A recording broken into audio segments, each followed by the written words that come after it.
Their electricity sales, the Dis-Chem CEO rumored tonight they're updating their loyalty program. How Club Med's big punt on KZN might lead to a massive new tourism cluster. How the city of New York is suing social media companies over addiction. And how to, and why you should, avoid being the one holding the bubble when it bursts. All of that to come, but first, the very latest Eyewitness News. Good evening, I'm Maki Malapo. Suspended Deputy National Police Commissioner Shadrack Sibiya feels hard done by the manner in which heavily armed operatives entered his home in Centurion this afternoon. Some 50 members attached to the National Intervention Unit, Special Task Force and Crime Intelligence acted on a search and seizure warrant barging into Sibiya's home earlier. Sibiya claims the warrant was in relation to an ongoing case against him related to defeating the ends of justice, money laundering and corruption. Several cell phones and a laptop were confiscated by the team, with Sibiya admitting he was under the impression he was going to be arrested. Arun Singh has more. Seasoned cop Shadrack Sibiya says he's been under surveillance since he was suspended as Deputy National Police Commissioner. Sibiya addressed the media outside his family home in Centurion following a search and seizure operation by SAPS. We are under siege here. It's helicopters, it's surveillance, left, right and center. This is abuse of power. Yesterday there was a black X3 there, and then as you come out you'll see there's a car that side and there's a car that side. I mean, this is what I have to live with at this present moment. Sibiya says he feels betrayed by police management, but he will not back down. Then I wish my colleagues could be at least thinking for my kids, my family. They haven't done anything wrong for them to be traumatized like this. I know they want to push me out. I will never resign. They must fire me. Sibiya will appear before Parliament's ad hoc committee on Monday. Arun Singh, Eyewitness News, Centurion. Meanwhile, in Sandton, lawyers representing tender tycoon Hangwani Maumela are currently locked in discussions with curators from the Special Investigating Unit over an ongoing raid at his Sandton property. The SIU has raided Maumela's opulent 3-story mansion in Sandton today as part of an investigation into corruption linked to Tembisa Hospital tenders. Maumela has been linked to irregular contracts at the hospital, which were initially flagged by murdered whistleblower Babita Diokaran. Among the assets seized TGI this afternoon, are 3 Lamborghini vehicles, valuable artworks and a massage parlor. Alpha Ramushana has more. Behind the high walls at businessman Hangwani Maumela's lavish mansion are dozens of law enforcement officers and furniture removal personnel. Journalists have been denied entry to the property, but from the limited view from outside, movement of SIU officials inside can be seen. It's understood Maumela's lawyers are in talks with the SIU's curators about the unit's plans to seize more of his assets. SIU spokesperson Waku Mutsieng says the unit will soon publicize the details of today's raid. Unfortunately, we are tied. At the moment, we can't say much, except to confirm that the operation is linked through the implementation of the SIU's investigation outcomes and consequence management. The SIU says more assets could be seized from his property in the coming days. Alpha Ramshwana, Eyewitness News in Sandton. We move to the Eastern Cape, where some students who have been evicted from the University of Fort Hare Alice campus have been left stranded following a tense standoff at the campus. Tensions over long-standing grievances led to a heated exchange between students and police yesterday. Rubber bullets were used to disperse protesting students after 2 buildings were set alight. It's not the first time that frustrated students have taken management to task over what they say are governance issues, poor living conditions and the alleged flouting of regulations in SRC matters. An eviction notice has since been issued with an ultimatum by management for students to clear out the residences by 5 p.m. We are far from home. We don't even have money. And even our parents can't raise that money at this particular time. So we are panicking right now. That's why we are panicking, because we don't know. There is no statement other than that we must evict the premises before 5 p.m. I don't have a plan for now. And also I've told my parents and still they don't have money. Social Development Minister Sisisi Tolashe says the recent storm that has erupted over questionable appointments in her office are an attempt to damage her reputation and to destabilize the department. What has appeared to be irregular appointments in Tolashe's personal office were recently exposed by the Daily Maverick. Tolashe admitted to Parliament today that the appointment of a 22-year-old personal assistant was not above board and says the blame lies with the former Chief of Staff for facilitating the appointment. Lindsay Dentlinger has more. Appearing before Parliament's Portfolio Committee today, Minister Sisisi Tolashe says the reports about appointments in her ministerial office contain false and, in some instances, unlawful information. She says the appointment of an unqualified personal assistant, Lesedi Mabelecha, was made under dubious circumstances. A preliminary investigation revealed misrepresentation and dishonesty on her CV and serious procedural irregularities in her appointment. She's also addressed the appointment of her special advisor, Ngwako Nkhatla, following accusations that he's been double-dipping and earning 2 government salaries. The department has no authority to institute disciplinary proceedings against Mr. Nkhatla as he is not an employee under the Public Service Act. Tolashe says the matter has now been referred to the Department of Women and Youth, where the misconduct is alleged to have taken place. Lindsay Dentlinger, Eyewitness News, Parliament. And the Gauteng Home Affairs Department has reiterated that it's the responsibility of employers to verify the authenticity of potential foreign employee documents at their nearest Home Affairs branches. The department has warned that employers who fail to conduct proper verification risk being complicit in the hiring of undocumented foreign nationals. This follows an inspection at a steel manufacturing company in the south of Johannesburg today, where management claimed that they were unaware that some of their foreign workers had submitted fraudulent documentation. The Department of Employment and Labour says employers can face fines of up to 10,000 rand per employee or 1 year imprisonment if they're found guilty of illegally hiring immigrant workers. Provincial Home Affairs Manager Mamukubung Moroke is urging employers not to aid or engage in the illegal employment of foreign nationals. For every person that a South African is employing, even though they are presented with the papers, it is their responsibility to approach their nearest Home Affairs office to make sure that the documents in their possession are legitimate, and not only in terms of legitimacy, but to make sure that the permits that people are holding are appropriate. Gold's trading at $4,038.36 an ounce. The rand's at 17.10 to the dollar, at 22.89 to the pound, at 19.88 to the euro. Brent crude oil's at $66.24 a barrel. In US sport, the Proteas women chasing 252 to win their World Cup clash with co-host India. Togo's Asamoah breaks his neck in a freak accident. And Manchester United co-owner gives Ruben Amorim 3 years to prove himself. Look at your weather. A cloudy Friday in store for Gauteng tomorrow with afternoon showers expected. Joburg will drop to overnight lows of 12 degrees and peak at highs of 26. Pretoria is at 16 and 27. Vereeniging's at 13, also reaching highs of 27 degrees. Clear skies in the mother city with fresh southerly winds at a low of 15 and a high of 26 degrees. The top story in Eyewitness News this hour. Suspended Deputy National Police Commissioner Shadrack Sibiya feels hard done by the manner in which heavily armed operatives entered his home in Centurion this afternoon. EWN, in touch, in tune, and independent. For the latest, visit ewn.co.za or download the EWN app. EWN Traffic. Well, at this stage in Midrand, we still have bumper-to-bumper traffic on the N1 in both directions between the Batu Interchange and Samrand. Nooit gedacht, that's heading towards a Deep Sloot. Traffic heavily backed up on the N14 eastbound between Malibonga Drive and the R511 Winnie Mandela Drive. Leaving Sandton, expect about a 20-minute delay on Catherine Street. This is between West and Greyston Drive. In Boksburg, traveling towards Brakpan, we still have about a 30-minute delay. N17 eastbound between Osborne Road and Carnival City due to ongoing roadworks.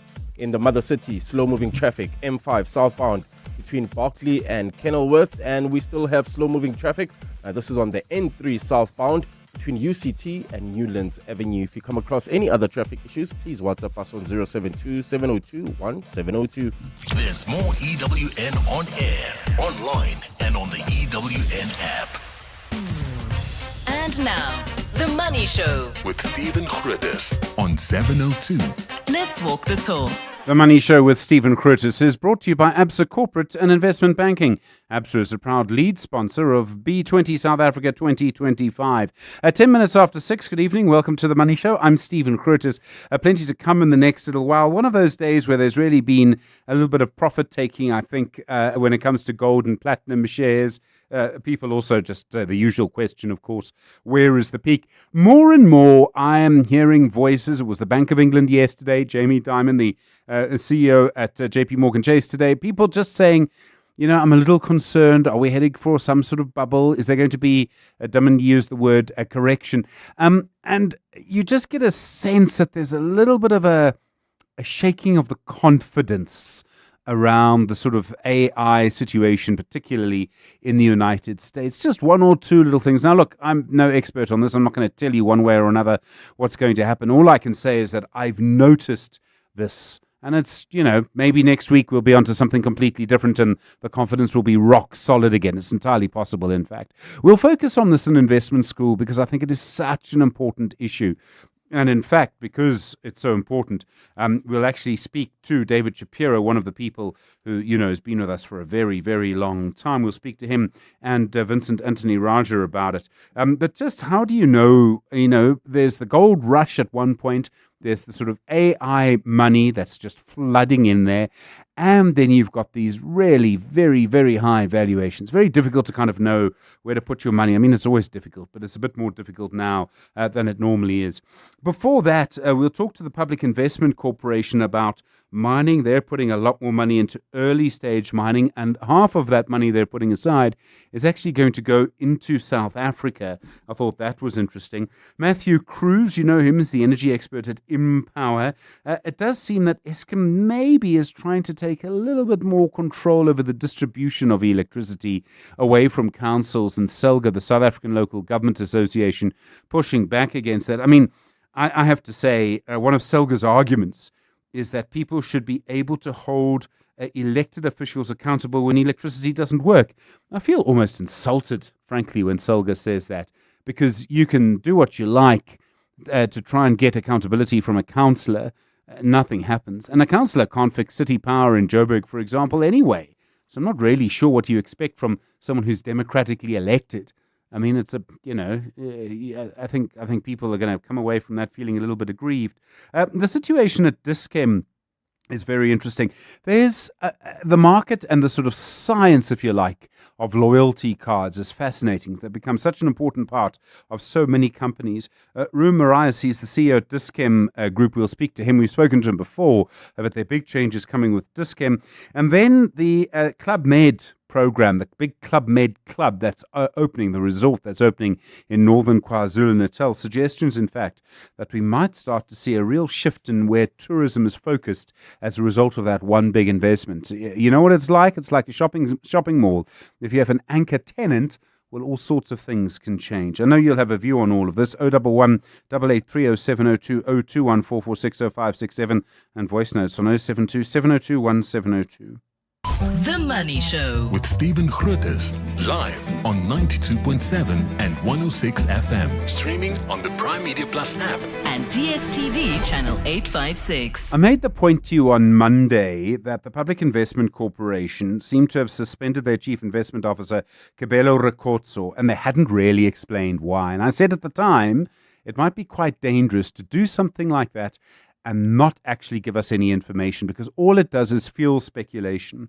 And today there was a story by Carol Payton. You know, I hold her in very high regard, and Fin24. It seems to be related to the delisting of AO technology. And I mean, as Carol writes, there's a sort of poisonous tail in AO. And isn't that the case? Since it's come on the JSE, all it's done is just sort of kill value. It listed at 43 Rand a share. In the end, it delisted at 52 cents a share.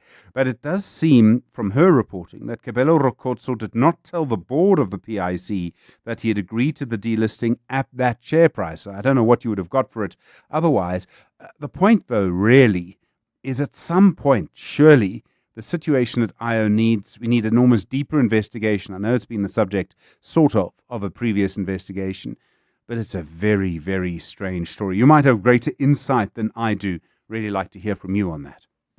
702. Stephen is on The Money Show. 6 to 8 p.m. Well, while all of that is going on, the PIC confirming now that their plans to invest around 1.3 billion rand in what it calls early stage mining. Half of that will be in South Africa. Heidi Sternberg is the sector specialist for mining at the Public Investment Corporation. Heidi, good evening and thanks for your time. What kind of projects are you looking to invest in? Thank you, Stephen, and thank you for having us on your show. Yeah, we're very excited to eventually bring this project that we've been working on for a very long time to the market.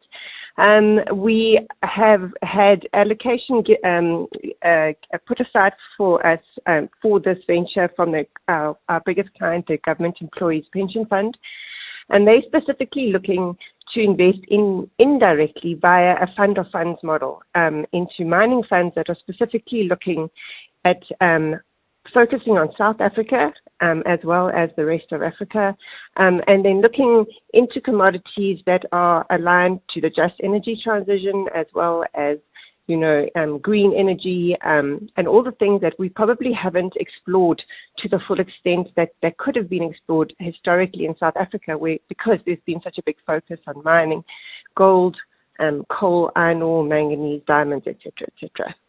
When you say early stage mining, do you mean projects that have already started, projects where minerals have already been found? I mean, might you actually finance the prospecting stage as well?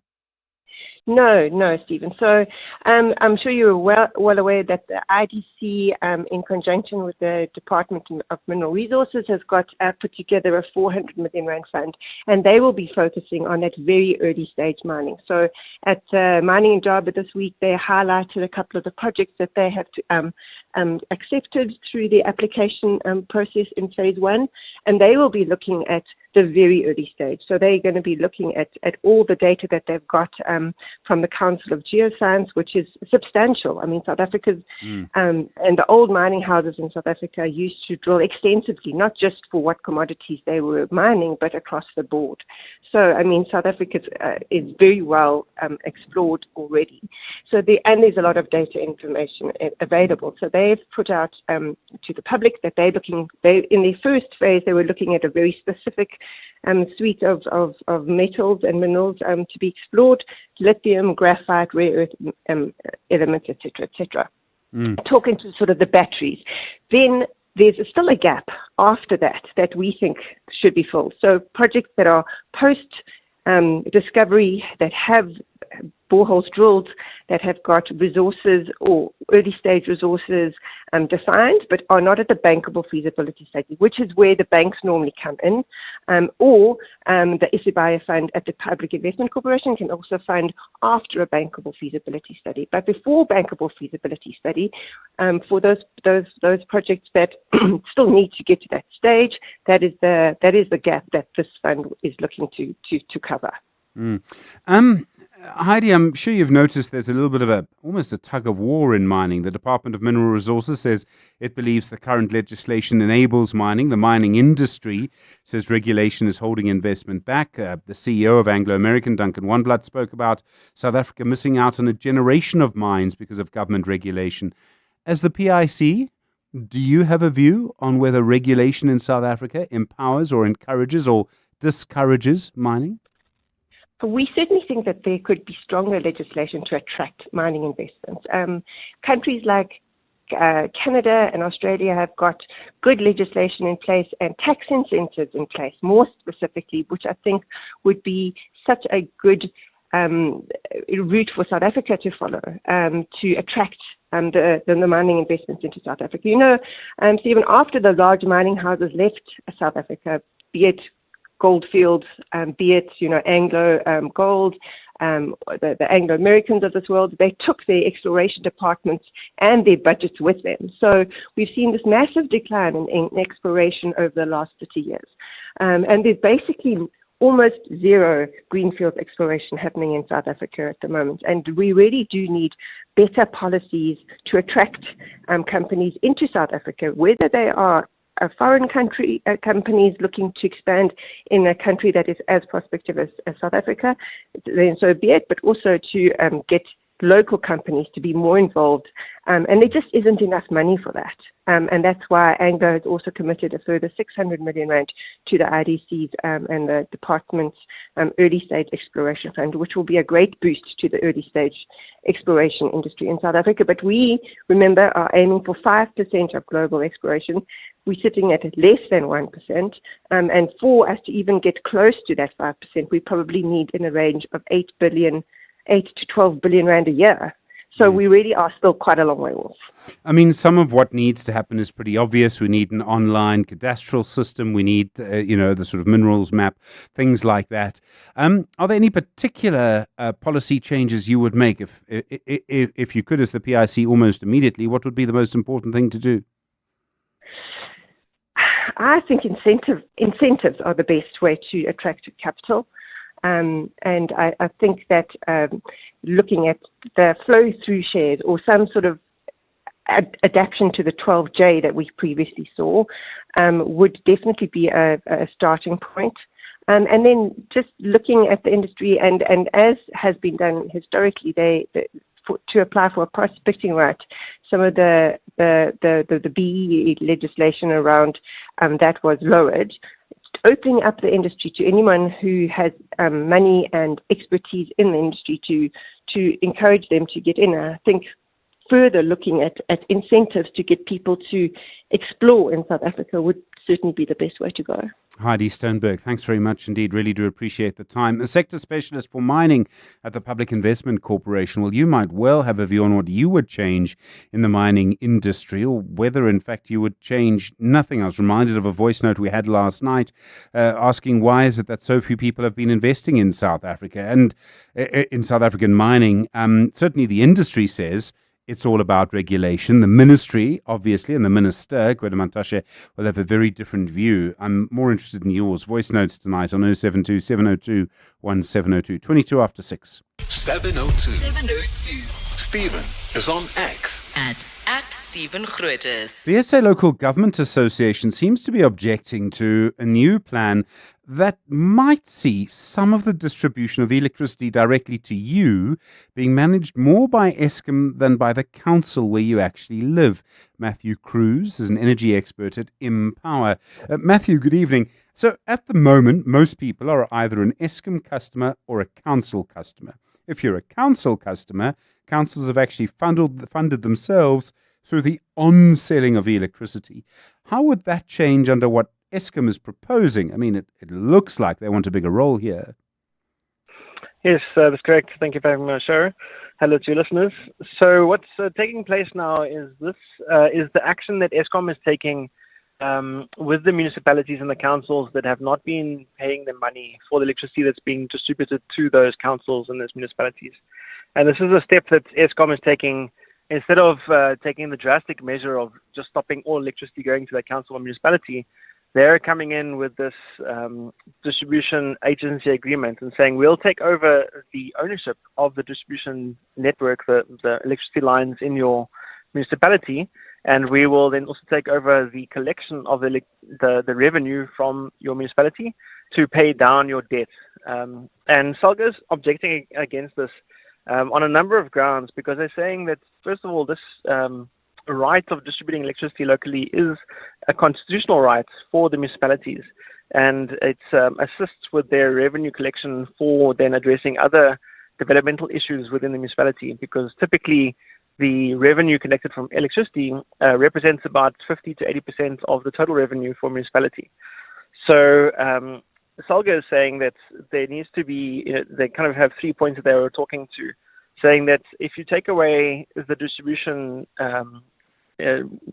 function from the municipalities, then there won't be an elected official that can be held accountable for that electricity delivery. And also that it weakens the financial stability of the municipalities, and that they don't then, that Eskom's not coming to the party and helping with actually the solution of increasing the delivery of revenue from the electricity purchases. I mean, I found that point. I mean, maybe it's just me, Matthew, but I found that point from SALGA that, you can't hold an elected official to account for the delivery of electricity. Electricity doesn't work so often I mean, I thought, frankly, they were joking. There's another point to this. We're all complaining, correctly, that power prices are too high. Surely it makes sense then to stop councils from using power prices to fund themselves. If we all got our electricity directly from Eskom, wouldn't that actually be cheaper for customers? Yes, so that's interesting point that you bring up there, and that the Eskom direct customers typically pay less for the electricity than municipal customers. As municipalities typically would take the wholesale price of electricity that they receive from Eskom, and they would double it, so they add a whole 100% markup for the sale then to their customers.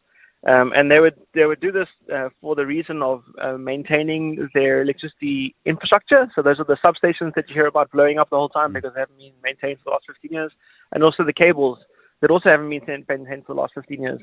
So unfortunately, there's been a mass failure at the local government level in the country to perform business as usual maintenance. And this is part of what's looked at by Eskom, saying, like, you aren't doing your job, we're going to come in and do your job for you. And it would actually result in customers paying less for electricity. However, there's good counter argument that I see from SALGA, where they say that there's this big focus on what hasn't been paid from the municipalities to Eskom and also the water boards, but there's not a focus on the 416 billion that hasn't been paid to the municipalities by their customers and the households, with 210 billion being owed to Eskom and the water boards combined. So that's a good point, because there's a whole bunch of electricity theft going on that isn't then being taken into account by this approach by Eskom to just come and attach the assets of the municipalities. I mean, it all goes back to the same thing. For political reasons, City Power didn't switch off, or the councils didn't switch off so many of their customers. And in the end, it was Eskom left with the problem. And so everyone is now passing the buck, and that's why Eskom's debt is Eskom's debt. Yes, yeah. So that's one of the primary things that Eskom points to as why they're not doing well financially, is that the revenue reflecting on their balance sheets isn't actually revenue collected, it's revenue that should have been earned and revenue due to it. So they're saying that 100 billion rand is owing to Eskom from municipalities, and that's partly why they're in this tough financial situation that they've been in for the last 10 years. So yeah, it's interesting. What SALGA is calling for is actually support from Eskom to come in and put in smart meters and to assist with revenue collection as like a partnership. And previously they mentioned like a franchise model where there's a kind of a partnering between Eskom and the municipalities. So I'd actually like to see that happen in this situation, not just Eskom kind of coming in and cut assets, because that can then damage the financial viability of the municipalities. Matthew Cruz, thanks so much. Energy expert at Empower, 27 after 6. The Money Show. The markets. Viv Govenders, a portfolio manager at Rand Swiss. Viv, good evening. There's Rand looking a little stronger again today. Gold coming off a little bit, but is this really more about a dollar weakness once again? Well, partially. We have seen the dollar obviously being affected by what's been happening with regards to, the shutdown, etc. But if you look at, for instance, the Rand versus the Euro, we are stronger against them as well. So it's not just a case of dollar weakness. The Rand is also improving a little bit as well. There's been a lot of talk in the last little while. There was the Bank of England sort of report yesterday, just a little worried about an over-concentration of capital in certain companies in the United States. JP's boss, Jamie Dimon, warning of a possible correction in US markets. Where do you stand on all of this? I mean, Viv, it sort of gets to the heart of AI valuations. Most certainly. Look, the stats are amazing around AI. Just this year alone, 80% of stock market gains in the US are due to AI stocks. That's an incredible number. At the same time, we're seeing that 40% of US growth, just actual economic growth, the stuff that's measured in GDP and so on in the US, 40% of that is due to AI, and some people say there's an undercount and maybe as much as 50%. So half of all the growth in the world's largest economy is coming from this particular sector.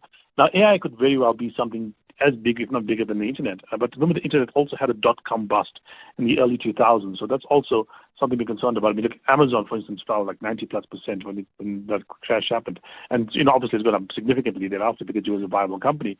But, if you're looking at some of the valuations coming through right now, where deals are being done, circular deals done with, for instance, OpenAI, and AMD or OpenAI and NVIDIA or OpenAI and Oracle, etc., where there's a kind of a roundabout thing where you invest in me and I buy your shares, buy your computing power, etc., with the money that you gave me, etc. And yet it's boosting up like AMD's valuations 20+%, double-digit growth rates in, for instance, Oracle's valuation because of these deals that don't really, in net add value to these companies. It's quite an amazing kind of coincidence at the moment. Yeah, I mean, I would ask you, is this a bubble? But I mean, who knows, really, I suppose is the point. There were, Mark, minutes earlier, from the US Federal Reserve, and that did seem to push markets in the US down. Yeah, look, I mean, the Fed is saying they are open to cutting a couple more times this year alone, if, for instance, we see inflation under control. And I think that kind of like just shows that the Fed doesn't quite have an idea of what's happening. At the same time, I mean, we have this shutdown in the U.S. We don't know what the impact of that's going to be at the moment. I mean, when it first came out, I think people were predicting like, a week or so. Now it's approaching 1 month that the prediction markets are looking at. And we are starting to see people playing games that they were not playing in the past. And that's what the weird thing about the Trump administration is that people are willing to go to levels in areas that they weren't in the past. So one thing that Trump basically has, put out there is the possibility of not paying civil servants for the months that they were not working. This has been the tradition in the past where you do get paid, but now if you're not getting paid, then the Democrats are going to be under pressure because these people usually vote Democratic. And then Bernie Sanders comes out and says, maybe if he doesn't want to pay the civil servants, we put a thing to stop paying the army and stop paying, say, people like air controllers, which is a very different situation. It's one thing to not have the guy that collects data being paid. It's another thing to have a guy that makes sure the planes land safely, not getting paid. And I think that shows just how open the U.S. system is to basically exploitation. Viv Govender, thanks very much indeed. Portfolio Manager at Rand Swiss. Just after 6:30, time for the latest Eyewitness News. Marky Malapo, good evening. The situation around a murder suspect, what happened? Well, a suspect linked to the murder of Inkatha Freedom Party Deputy Chief Whip Ketamabala Sithole has been killed in a shootout with police. Zamani Klimba was found at a hiding place in Duduza, Ekurhuleni early this morning. In May this year, it's alleged Klimba and two others shot at Sithole and two other people in Katlehong. Police say when they pounced on Klimba today in an attempt to arrest him, he fired shots at officers who then returned fire. Police spokesperson Mavela Masondo. Zamani Klimba, who was wanted for the alleged murder of Inkatha Freedom Party Deputy Chief Whip Mr. Ketamabala Sithole and for the attempted murder of two other people, was fatally wounded during the early hours on Thursday, the 9th of October in Duduza in Ekurhuleni. Masondo says the other two suspects are set to appear in court next month. Bekukuhle Sithole, aged 36 years, and Mkhululi Sithole, aged 33 years, were arrested within a few days and charged with murder and attempted murder. They are still in custody, and their next court appearance is on the 20th of November 2025. National Police Commissioner Fani Masemola tells Parliament that the disbandment of the political killings task team was suspicious and was done in a devastating manner. Masemola says he didn't agree with the decision to disband the Special Crime Fighting Unit, which was made through a directive from suspended Police Minister Senzo Mchunu. Masemola is currently giving evidence on the first day of his testimony before Parliament's ad hoc committee probing police corruption and interference. Babalo Ndenze has more. Fani Masemola says Minister Senzo Mchunu said the political killings task team's formation required a political decision and its disbandment also needed to be political. He tells the ad hoc committee that he didn't know the reasons behind the directive to disband it. He says the way it was carried out was abrupt and Mchunu wouldn't give him any reasons. Yeah, no, the letter doesn't say that, but obviously on the 14-15 when we spoke on the phone, I mentioned that I want us to discuss this. And the manner in which it was done, there was just suspicion all along, but we didn't know what actually is behind, what was behind. Masemola says the only time he was briefed about the task team was after the 31st of December. He says he spent an entire week with Minister Mchunu before the disbandment, but he didn't mention it to him once. Babalo Ndenze, Eyewitness News, Parliament. A criminologist says the police's new anti-gang plan takes policing beyond what has previously been done to tackle gangsterism in the Western Cape. Acting Minister for Police Feroz Kachalia presented the plan to the Select Committee on Security and Justice in Parliament yesterday. Kachalia says the plan will see policing bolstered with increased crime intelligence and community policing in gang hotspots.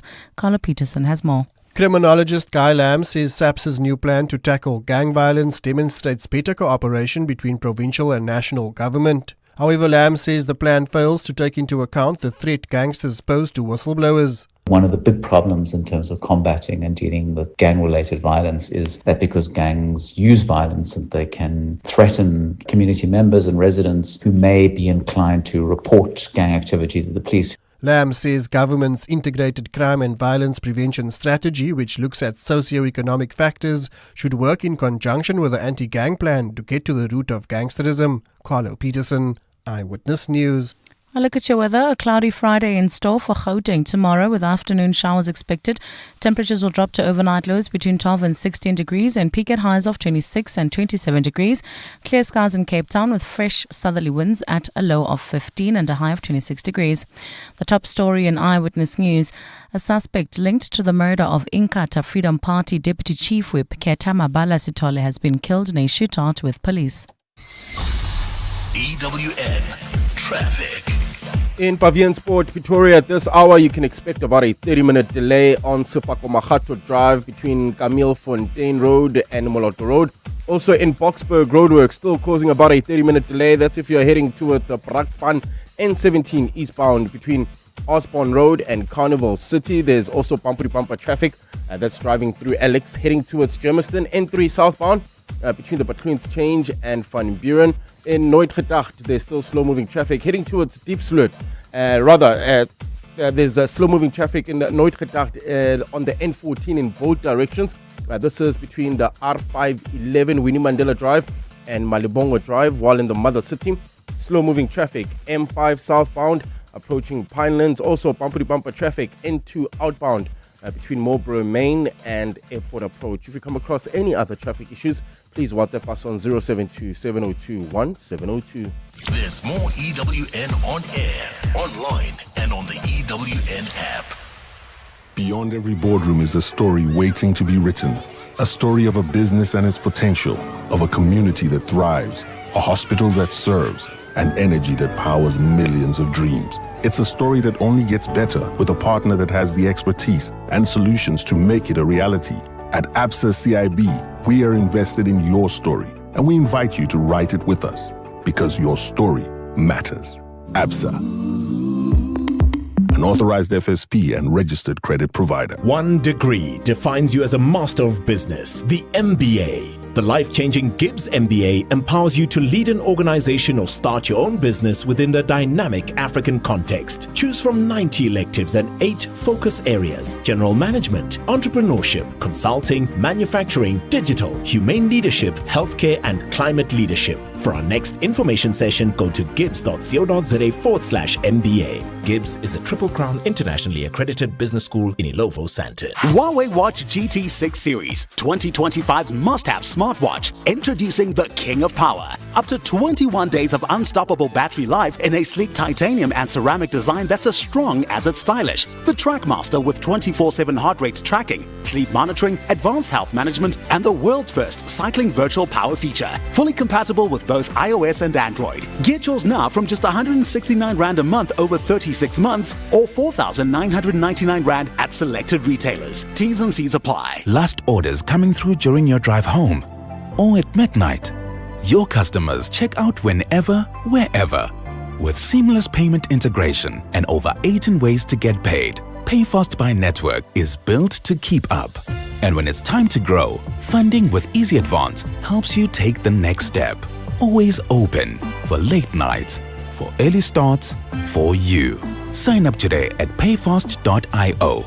PayFast has partnered with TimeBank to offer funding to your business. WhatsApp Stephen on 072 702 1702. Calls coming through too on 011 8830702 and 02144605667. In fact, Lael from Parkview has called about the conversation that we are having around SELGA, the Local Government Association and Eskom. Lael, good evening. Didn't you have something to do with City Power in the past? Yes, indeed, Stephen. I was at one person the chair of the board of City Power. It's Lael Bethlehem, isn't it? Yes, Lael Bethlehem. Okay, right. Took me a little while. Your view on SELGA? You know, SELGA claims that one of the reasons that they are having such difficulty is because they can't collect revenues from their customers. And they make it seem as if this is a problem in which they are kind of helpless victims, or that this is something somebody else should solve. But in fact, an integral part of running a utility, which is what a city power is, or what an electricity business is in a municipality, is to be able to collect from your customers.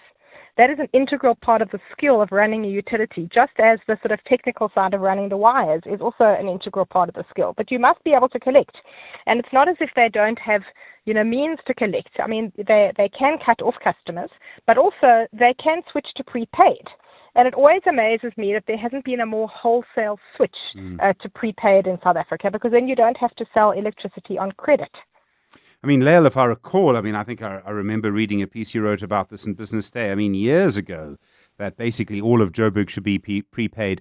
My own, and I can be a conspiracy theorist sometimes, I sometimes wonder, and I'm sorry to say this, if City Power or Joburg or other people in other councils think they can get more money through estimates through postpaid customers than they can through prepaid. Well, the estimates eventually, catch up with everybody, because you can't estimate forever.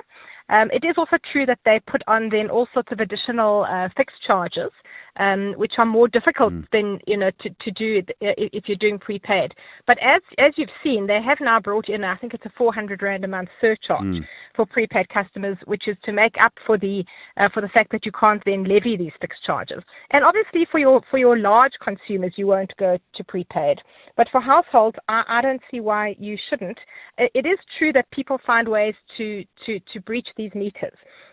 But there are, in many countries, people are on prepaid systems, and there are many technologies available to make it more difficult for people to breach the meters. So I think that's part of the solution, is prepaid. But the real point is that SELGA can't say, well, listen, it's not our fault, people owe us money. Collecting from your customers is an absolutely integral skill and an integral part of what's required from a utility. And I think that the problem in South Africa at the moment with utility services is that municipalities are very often not well placed to offer these services. These are highly technological services these days. You've got all the solar coming in. You've got lots of different generators. You need a highly professional setup to run an electricity company, and similarly with water. A further problem is that they don't ring fence these entities. So whatever Joburg Water is collecting, and at the moment they're collecting very well, their revenues are very high, but the money that they collect doesn't go back into the pipes. It gets distributed, throughout the municipality and used for, personnel expenditure and all sorts of stuff. So the lack of ring fencing is another really serious problem.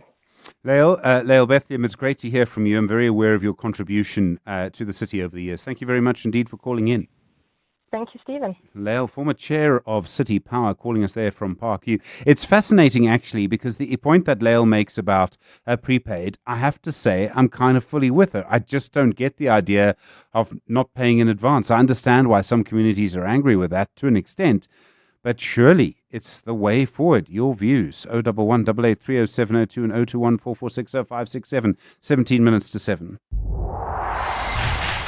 EWN Sport.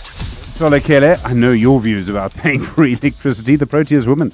Well, Stephen, they're currently at the crease on 139 for the loss of 5 as they chase a victory target of 252. That's against India at the World Cup. They still need 113 runs from 92 balls for victory. Batting is captain Laura Waldbad on 68 alongside Chloe Traron on 26. For the men, Kwena Mapaga has been ruled out of South Africa's one of T20 against Namibia on Saturday, as well as the entire white ball tour to Pakistan with a hamstring strain. He's replaced in the squad to face Namibia and the T20 series by Sima Otnal Bartman. batsman, while Lazard Williams will take his place for the ODIs. Switching over to football, where Bafana Bafana are gearing up for tomorrow night's must-win 2026 FIFA World Cup qualifier against Zimbabwe. That's at the Moses Mabhida Stadium. Siphelelo Sithole is back in the team following his recovery from injury and says the message is clear for the players as they seek to qualify for a first World Cup in 24 years. We know that this game against Zimbabwe, it's a do-or-die game. Like, we have to win it. If we really want to go to the World Cup, this game is a must-win for us. So, everyone is prepared for that. Everyone knows that we have to win it, no matter what. We also want to make all the country proud because we haven't qualified to go to the World Cup in the last 24 years. So now I think it's a big chance for us, to make all the country proud. Ruben Amorim has been given 3 years to prove himself at Manchester United after co-owner Jim Ratcliffe insisted he won't make a knee-jerk decision about his future. Amorim's side finished 15th in the Premier League last season and have fared little better this campaign, losing 3 of their first 7 games and crashing out of the League Cup to 4th tier Grimsby. We have to be patient, and we have a long-term plan. It isn't a light switch. You can't run a club like Manchester United on knee-jerk reactions to some journalist who goes off on one, every week. He's a good guy. Ruben, he needs to demonstrate that he's a great coach over 3 years because football's not overnight. And Togo midfielder Samuel Asamoah has broken his neck following a collision with a pitchside advertising board in China that his club say could leave him paralyzed. He collided headfirst with an LED advertising panel after being shoved by an opponent during a domestic match on Sunday. The Chinese club say Asamoah is at high risk of paraplegia after suffering multiple fractures in his neck and sustaining extensive nerve damage. Tola Mganga, Eyewitness News Sport.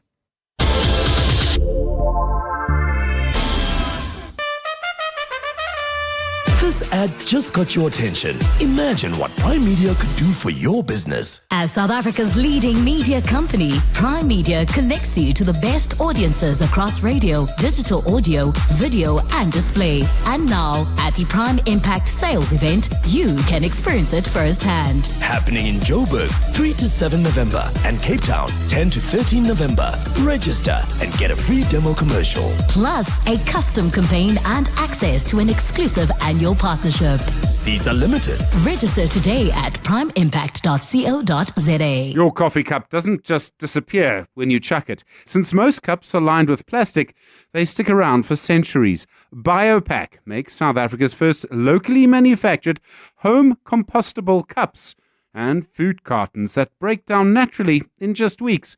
No plastic, no guilt. No microplastics, just smart packaging that serves you and the planet. Biopack, designed to disappear. Visit bio-pack.co.za. That's bio-pack.co.za to find out more. Small businesses are anything but small. They're the backbone of our communities, the dreamers, the doers, the ones who keep Mzansi moving forward. That's why 702 and Capitec Business Banking are putting them in the spotlight. Every Thursday between 6 and 8 p.m., catch Small Business Focus with Capitec, where we showcase the hustle, heart, and the secrets to thriving in today's economy. Your vision matters, and with Capitec, you're never building it alone. Small Business Focus with Capitec, the business bank for everyone. Thursdays between 6 and 8 p.m. on 702. Capitec Bank is an authorized FSP 46669. 702 with Stephen Grootes. Email him on stephen@702.co.za. 13 minutes to 7. Some interesting headlines about Dis-Chem recently. One of the sons of the Saltzmans who started the group, Saul Saltzman, he's leaving. His father retired as CEO 2 years ago. He is still a director, of course. Dis-Chem announcing today it's introducing a new loyalty program, and these loyalty programs have become so important to retailers like Dis-Chem. Ria Morais is the CEO of Dis-Chem Pharmacies. Ria, good evening. It's good to talk to you again. What kind of changes are you making to your loyalty scheme?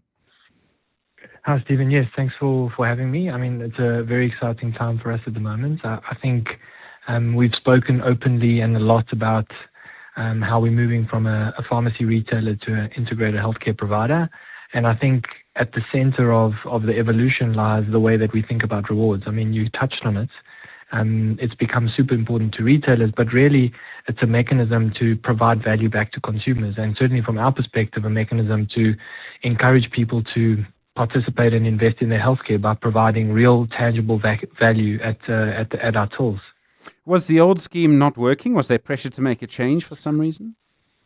No, I mean, I think, loyalty programs have to evolve. I mean, the loyalty program that existed, gave 1.5% back to consumers.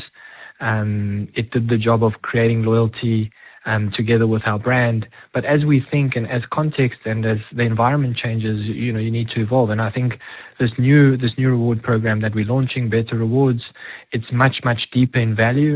The base discount starts at 10% off on top of existing promotional prices. It's always on every single time you shop, and it can flex in terms of how you engage with us as an ecosystem all the way up to 100%. So really providing value to consumers every single time they engage with us. Was there pressure coming from, you have a major competitor in this market. I won't mention their name in front of you. They do similar things. Did pressure come from them? No, in actual fact, the program came from Extra Rewards, which was incubated in our policyholder space. So Extra Rewards was linked to a program linked to anyone who had a policyholder, so a Dis-Chem Health or a Dis-Chem Life product. And what we saw there, and as we evolved and built the product, was just a fundamental change in how consumers shopped. So we saw consumers spending 35% more with us. We saw them shop 5 times more than they traditionally shopped. And the concept was then, from incubation, the question we asked ourselves is, if we're seeing this fundamental change in consumer behavior, how do we scale that and apply that to, our 7 to 10 million customers? A big problem that we see around the world is around chronic medication, and in fact, a lot of people really battle to be consistent with getting their chronic medication.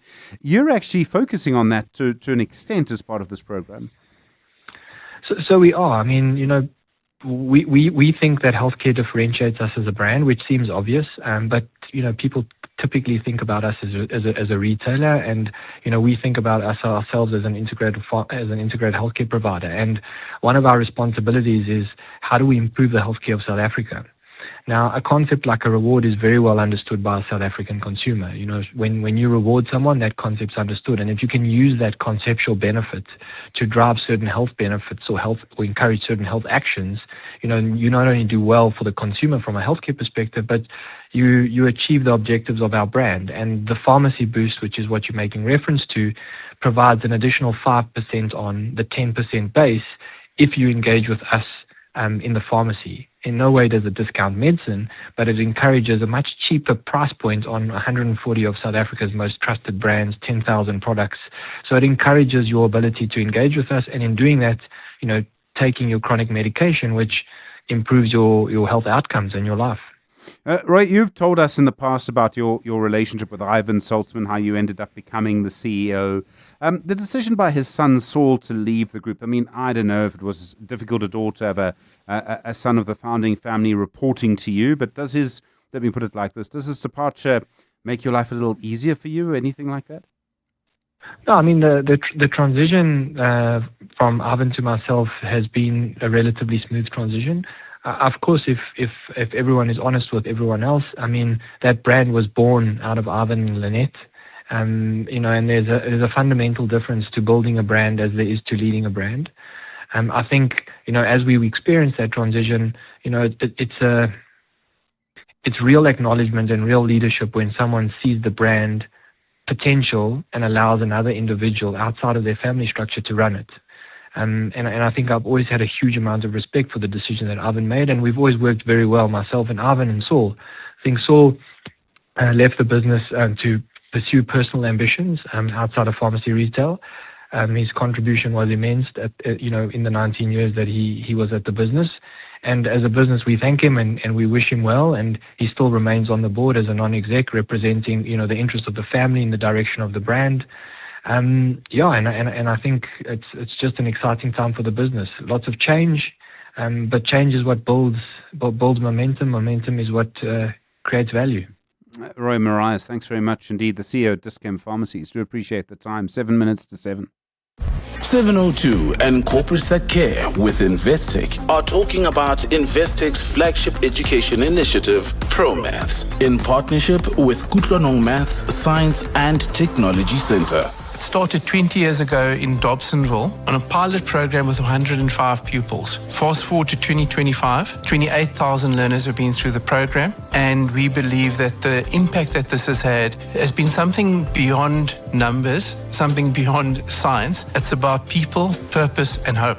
And I think the ability to partner with Kutlanong to look at how you could build something that could be replicated. So starting with one school in Dobson 20 years ago, now having 19 of these centres operating across South Africa, 10 which are sponsored by Investec and 9 by other sponsors. Visit mywalk.org.za to learn more. Investec, out of the ordinary. On 702, let's walk the talk. Looking for a smarter way to move money internationally? Discover Future Forex, your multi-award-winning one-stop shop for international transfers. Enjoy white glove service, expert compliance support, and savings of up to 50% compared to banks. With industry-leading rates and seamless transfers, Future Forex is one of South Africa's highest-rated foreign exchange providers. Visit futureforex.co.za. Future Forex, your all-in-one partner for sending money to and from South Africa. Future Forex is an authorized financial services provider. T's and C's apply.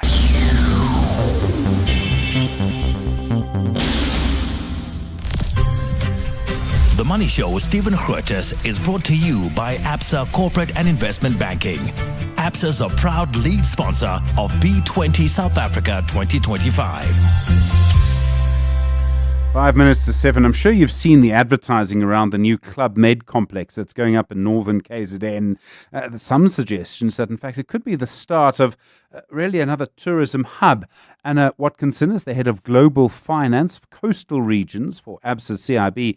Anna, good evening. I suppose when you think of tourism in South Africa outside of the Western Cape, you do think of sort of hubs like Kruger National Park, the hub around there, the hubs sort of related to it around Sun City. Could this new development in northern KwaZulu-Natal be the start of something interesting? Good evening, Stephen. Well, I am very excited for this particular Club Med resort opening. And like you said, in KwaZulu-Natal, it is prime positioning for Club Med's specific requirements, being, larger seasonality. And if you've ever gone to KZN during winter, it is really hot and wonderful. And the particular site, when we've gone for visits, the sea life has been always spectacular. You have dolphins and whales jumping, and it's quite amazing. So I think it's really going to be a big driver for tourism, both locally and internationally. It's also about having the beach on one side and sort of game viewing on the other. I mean, there are very few places in the world where you can pull that off on one small strip of land. Absolutely. Club Meds typically look for, ski and sun, and having that big game 5, is something very exciting for any international visitor that comes to South Africa. It's a key driver to the country and obviously to the region. I went to Club Med's site this weekend just out of curiosity and because I could no longer escape the advertising that was following me around the web for some reason. There are very few South African families that could afford a week there. I mean, are you expecting them to focus really on the international market? So Club Med's view is to look at fully global and fully local. And I think that there has been a trend in general across, both domestic and international, to know what the price is upfront for everything and not have to micromanage the cost. So I do think that if you look at both the cost of, your all-inclusive food, beverages and accommodation, and compare that across the lines, the cost price is not too exorbitant for your local tourism either. Interesting. So okay, how would this sort of development pan out from here? So you have Club Med, they have, let's presume this is phase 1. You would need someone else to put a lodge there or someone else to put another hotel there, but they would probably want to see, 1, 2, 3, 4, 5 years to see how Club Med does before they invest in the same area? So from what I understand, and I mean, that's a complex question, we definitely from the funding side have seen this asset and understand Club Med's strategy and how they work going forward. But from what I understand, there is a first mover, and then you have the second and third movers. And we are starting to see a couple of big names interested in South Africa as a continent South Africa as a country and Africa as a continent for these all-inclusive luxury tourism hospitality. What's the big attraction? I mean, the time zone obviously helps, but the headlines coming out of South Africa and the cities that are not doing very well, I mean, that must count against us. Yeah, I'm not really in a space to talk about those type of headlines, but I must say, I think when you have been a tourist in South Africa and you see and experience the culture, you come and you experience the sun and the sea, and you get to travel across the various different countries and see, as you say, the big five, the sea. I think that is a big pull, and you typically get repeat tourism from that. Anna Watkinson, thanks. I really appreciate it. Head of Global Finance for Coastal Regions at ABSA CIB. Well, plenty coming up. The city of New York's actually suing some social media companies. We'll find out why. We'll talk about scaling up small companies and keeping in touch with customers. And don't forget, Investment School this evening. Vincent Anthony Raja and David Shapiro on how to avoid investing in a bubble. You're with The Money Show. Good evening, 7 o'clock. This is EWN. Good evening, I'm Mikey Malapo. We begin with news just in. The Eastern Cape High Court has barred students at the University of Fort Hare from being evicted from the Alice campus following a rocky protest. Students were initially given until 5 p.m. by the university management to clear out their residences. This followed a clash between frustrated students and police over unresolved governance issues and poor living conditions. Nogukanya Mtambo is there and joins us live now. Nogukanya, what's the latest at this hour?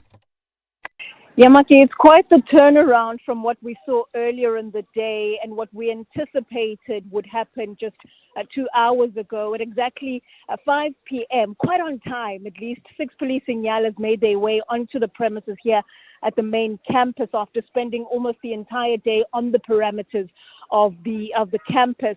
And while they patrolled Maki near the students' residence, private security actually started escorting the remaining students off campus. Bear in mind, a bulk of them had already left during the day, but there are those that were still taking some time to gather their belongings and make their way out. What was already happening in the background, Maki, and quite unbeknownst to some of the students actually, was a court matter being heard for an urgent interdict against the eviction. And in this last hour, Maki, we then saw the court issue certain directives to this effect, 4 of them, including the applicants who are the Economic Freedom Fighters Youth Command, issuing their application of this particular process by tonight. The respondents being the university issuing their replying affidavits by tomorrow morning, and the matter then being heard with the replying affidavits set down for some time noon tomorrow, if I remember correctly. And it's quite the distance, Maki, now that the students have to walk back to their residence with their luggage in hand, including bath fridges. A lot of them had even walked out with their bath fridges from their residence. The Inyalas that I mentioned coming in at about 5 p.m. are now making their way back out, while the student leaders say they're yet to decide what the next move is going to be, except to say what they have been saying the entire afternoon, that they want the Vice-Chancellor, Sakela Buhlungu, to step down from his position. Nogukanya Mtambo, Eyewitness News, reporting live from Digeni in the Eastern Cape. Social Development Minister Sisisi Tolashe says the recent storm that has erupted over questionable appointments in her office are an attempt to damage her reputation and to destabilize the department. What has appeared to be irregular appointments in Tolashe's personal office were recently exposed by the Daily Maverick. Tolashe admitted to Parliament today that the appointment of a 22-year-old personal assistant was not above board and says the blame lies with the former Chief of Staff for facilitating the appointment. Lindsay Dentlinger has more. A Appearing before Parliament's Portfolio Committee today, Minister Sisisi Tolashe says the reports about appointments in her ministerial office contain false and, in some instances, unlawful information. She says the appointment of an unqualified personal assistant, Lesedi Mabelecha, was made under dubious circumstances. A preliminary investigation revealed misrepresentation and dishonesty on her CV and serious procedural irregularities in her appointment. She's also addressed the appointment of her special advisor, Ngwako Nkhatla, following accusations that he's been double-dipping and earning 2 government salaries. The department has no authority to institute disciplinary proceedings against Mr. Nkhatla as he is not an employee under the Public Service Act. Tolashe says the matter has now been referred to the Department of Women and Youth, where the misconduct is alleged to have taken place. Lindsay Dentlinger, Eyewitness News, Parliament. The Chief of Staff to suspended Police Minister Senzo Mchunu says he fears for his life following a raid at his apartment by armed law enforcement officers. Cedric Nkabinde says SAPS members in balaclavas and automatic rifles visited his Midrand flat last night and assaulted his brother, whom they mistook for him. At a media briefing this afternoon, Nkabinde said he wasn't at home at the time of the raid. Tabiso Goba has more. Cedric Kabinde says the police were at his home to seize his electronic devices. He says the devices contain evidence that he will be presenting before the Madlanga Commission and Parliament. Kabinde believes the raid was sanctioned by National Police Commissioner Fani Masemola to silence him. Should anything happens to me, the National Commissioner, General Masemola, will be responsible. Today, police raided the home of Deputy Police Commissioner Shadrack Sibiya and confiscated his electronic devices. Kabinde says all of this is linked. Tabiso Goba, Eyewitness News, Sandton.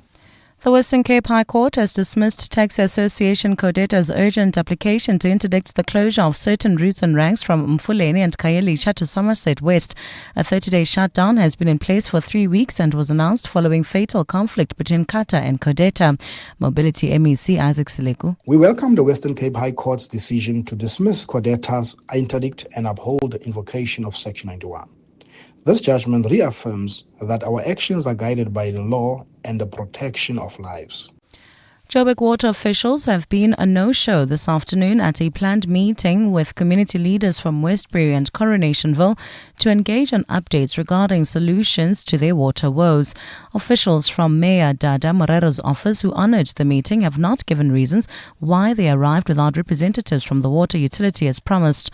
In a written response to Eyewitness News, Joburg Water has not weighed in on today's meeting, but has instead assured the installation of the new pipeline will be completed soon in the areas to bolster water supply. Frustrated community leader Saini Fansale says the meeting was supposed to be an opportunity to hold Joburg Water accountable. So they felt that it was futile to have a meeting because the most important entity that had to be in the meeting was not there, because we were all there waiting for Joburg Water feedback. And with Israel's cabinet due to meet to approve a Gaza ceasefire deal, U.S. President Donald Trump says Israeli hostages could be released on Monday or Tuesday. Israel's cabinet and security cabinet are widely expected to approve the ceasefire deal today, although their meeting has been delayed. An Israeli government spokesperson says the ceasefire in Gaza will begin within 24 hours of cabinet approval. Trump's Middle East envoy, Steve Witkoff, and his son-in-law, Jared Kushner, have arrived in Israel ahead of the expected deal. The first phase of a deal was signed by Israel and Hamas earlier today in Egypt. In addition to the ceasefire and hostages, the first phase will also see Israel release hundreds of Palestinian prisoners, Israeli troops beginning to withdraw from parts of Gaza, and hundreds of trucks of aid a day entering Gaza. Gold's trading at $3,969.03 an ounce. The rand's at 17.20 to the dollar, at 22.87 to the pound, at 19.88 to the euro. Brent crude oil's at $65.53 a barrel. In Paviansport, Pretoria, we still have about a 30-minute delay. This is on Sefako Mahato Drive between Camille Drift Road and Moloto Road. Also in the Bryanston area heading towards Fourways, there's slow-moving traffic. This is on the N1 southbound between Rivonia Road and Winnie Mandela Drive. In the Mother City, bumper-to-bumper traffic into outbound between Mowbray Main and Airport Approach. Look at your weather. A cloudy Friday in store for Gauteng tomorrow with afternoon showers expected. Joburg will drop to overnight lows of 12 degrees and peak at highs of 26. Pretoria's at 16 and 27. Vereeniging's at 13, also reaching highs of 27 degrees. Clear skies in Cape Town with fresh southerly winds at a low of 15 and a high of 26 degrees. The top story in Eyewitness News this hour. The Eastern Cape High Court has barred students at the University of Fort Hare from being evicted from the Alice campus following a rocky protest. EWN, in touch, in tune, and independent. For the latest, visit ewn.co.za or download the EWN app. And now, The Money Show with Stephen Grootes on 702. Let's walk the talk. The Money Show with Stephen Grootes is brought to you by ABSA Corporate and Investment Banking. ABSA is a proud lead sponsor of B20 South Africa 2025. Plenty coming up in the next little while. We'll hear from Siphumelele Zondi, our tech expert, about why it is that certain social media networks are actually being sued by the city of New York. It's all about addiction and small business focus, how you stay in touch with your customer as you grow. A big problem for a lot of companies as they start to grow. And then money going into AI and money going into gold. How you know where to put it? Do you put it in something that could be a bubble? Do you put it in a safe haven? That is the question on Investment School tonight. Lucky to tell you that we're speaking to Vincent Anthony Raja and David Shapiro. Really looking forward to that from 7:30. WhatsApp Stephen on 072 702 1702. We've been talking about electricity prices tonight. Hi, Stephen. First time voice note sent on your show. So a few years ago, I converted from postpaid to prepaid because it was like a levy on my statement that I couldn't understand. What happened was the levy was actually more than the electricity I had consumed. So the levy was 730 Rand fixed a month. So whether I use electricity or not, I had to pay 730 Rand. And I switched to prepaid. And because once you switch to prepaid, you don't get that levy. So I think that's probably one of the reasons why they have been slow to move everyone onto prepaid as a city power, because then they'll lose that 730 Rand levy. Cheers. Thanks very much, and welcome to the wonderful world of voice notes. I appreciate the contribution.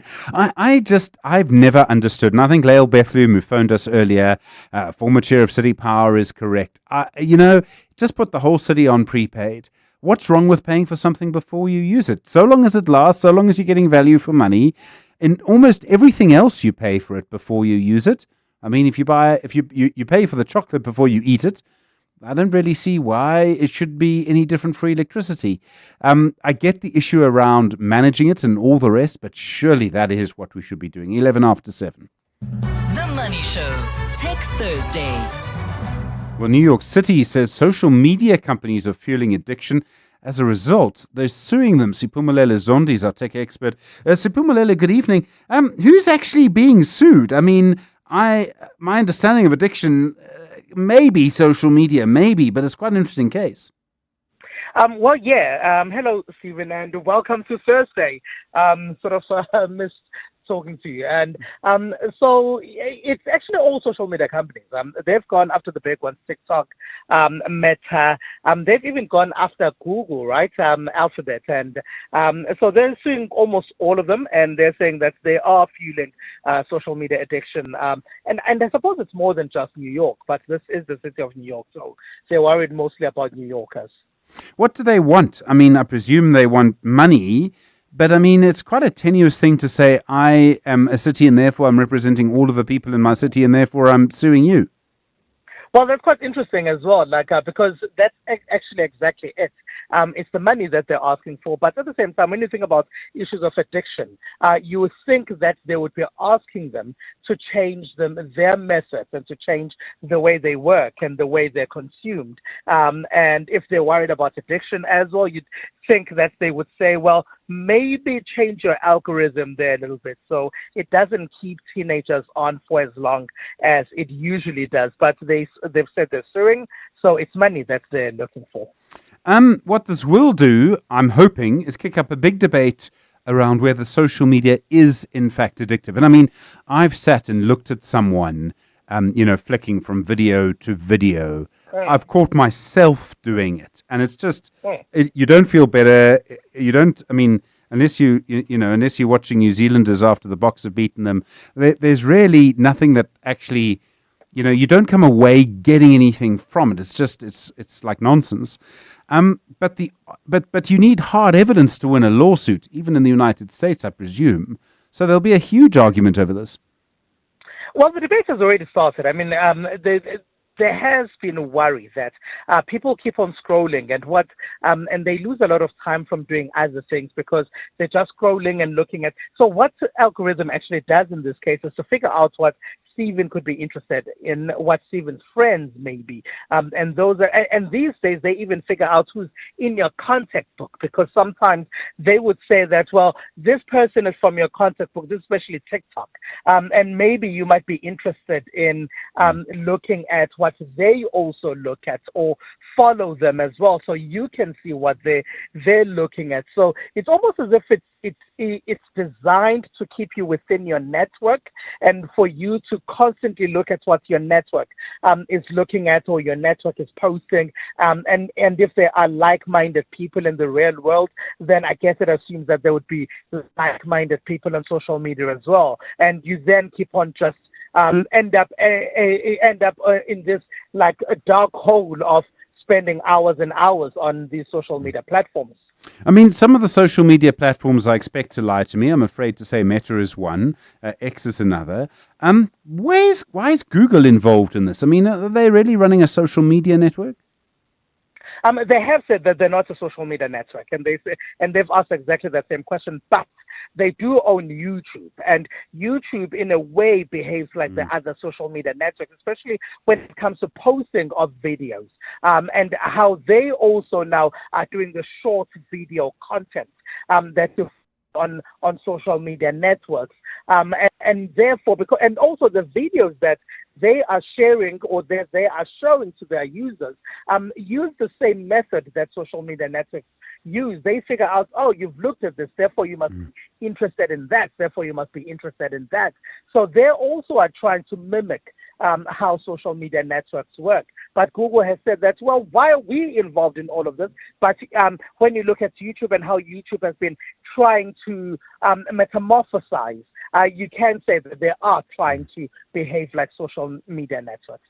There's a report called We Are Social. They looked at South Africans. We spend nearly 10 hours a day online. Are we different to other countries?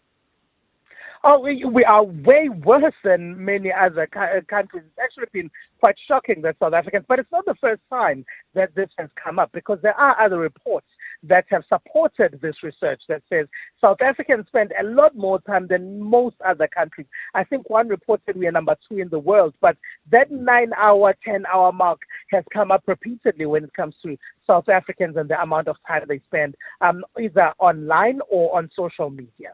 There's been some reporting this week that we're spending less time on social media, obviously very different from person to person, but there's a lot that might well be about to change with social media, I suspect.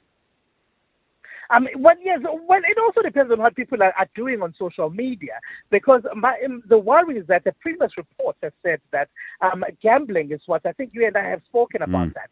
Gambling is what South Africans are looking at the most on social media and those gambling platforms. And a lot of them do spend time on, not necessarily on social media, but on the internet, and then social media as well. So it depends on what people are looking at online. And if they're looking at stuff because sometimes when you work, you might find that the internet is open. Sometimes you are in digital marketing, therefore social media needs to be open. It's okay if that's the case.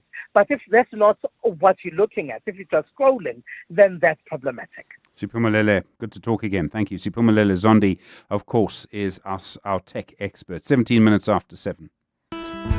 At Anglo American, we mine more than minerals. We mine possibility and progress with purpose. For over a century, we have been part of South Africa's story, investing in our country's potential and unlocking opportunities together. This year alone, through our Kumba Iron Ore business, we've invested 25.9 billion rand into South Africa.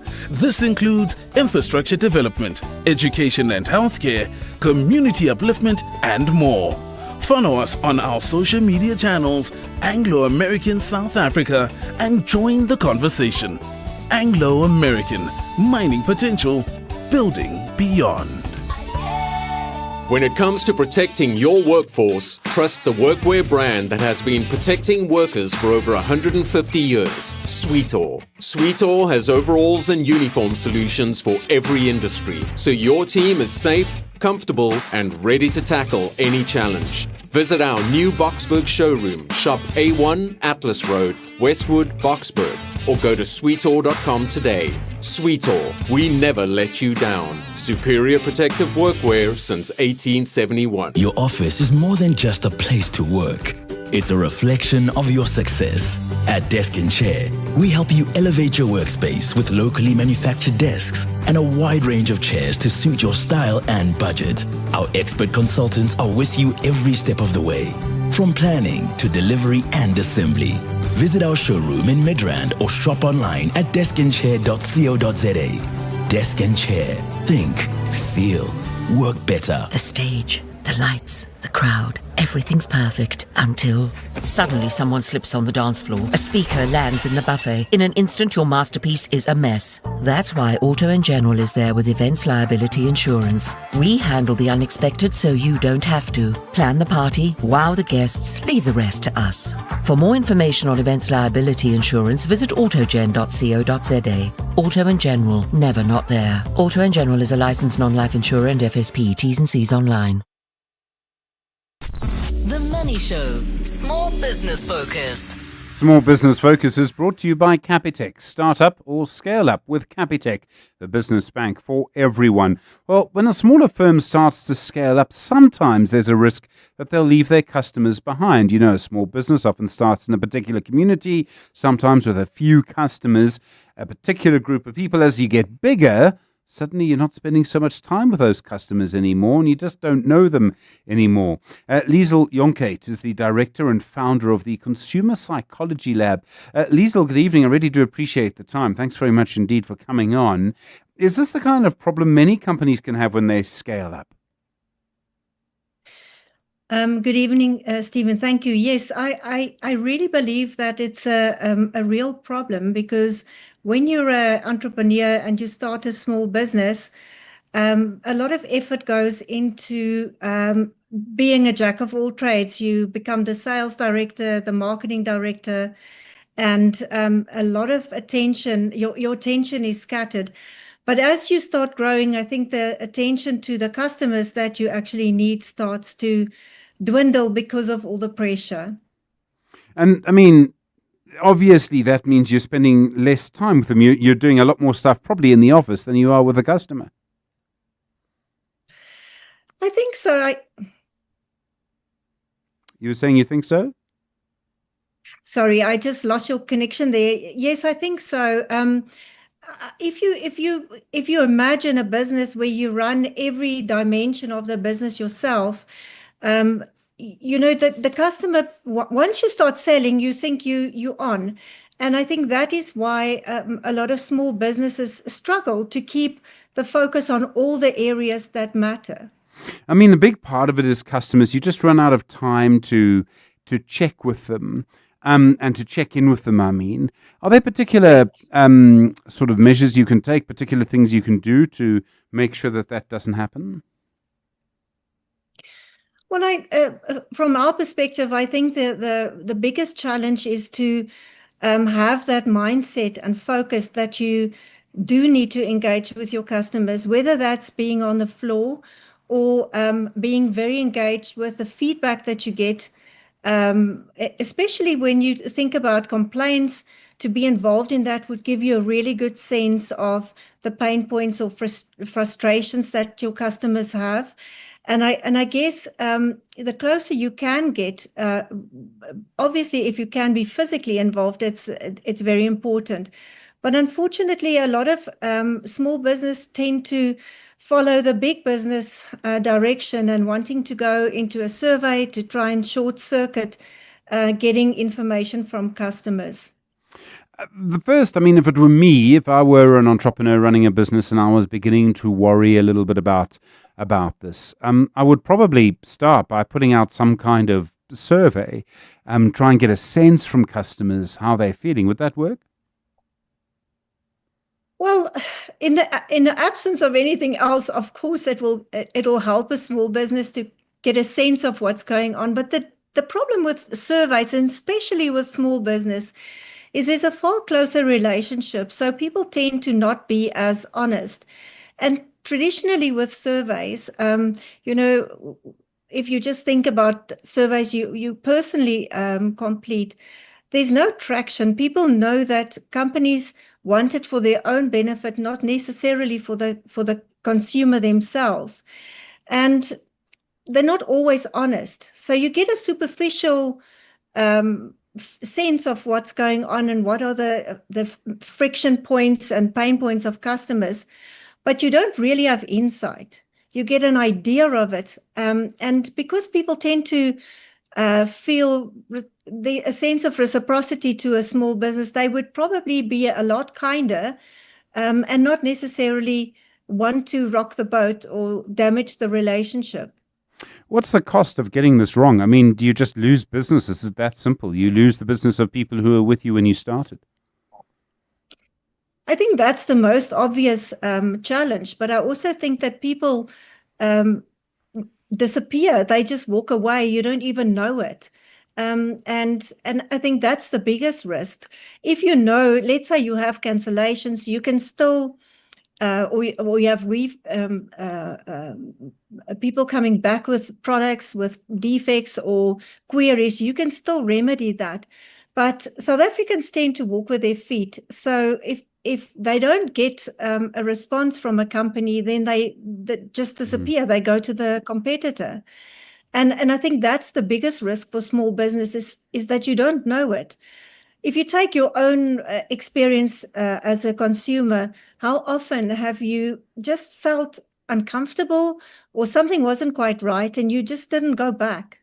It can be something quite simple. Sometimes it can just be a website paying process that drives me to distraction or something like that. Some of these can be really quite simple sort of fixes if you know what the problem is. Correct.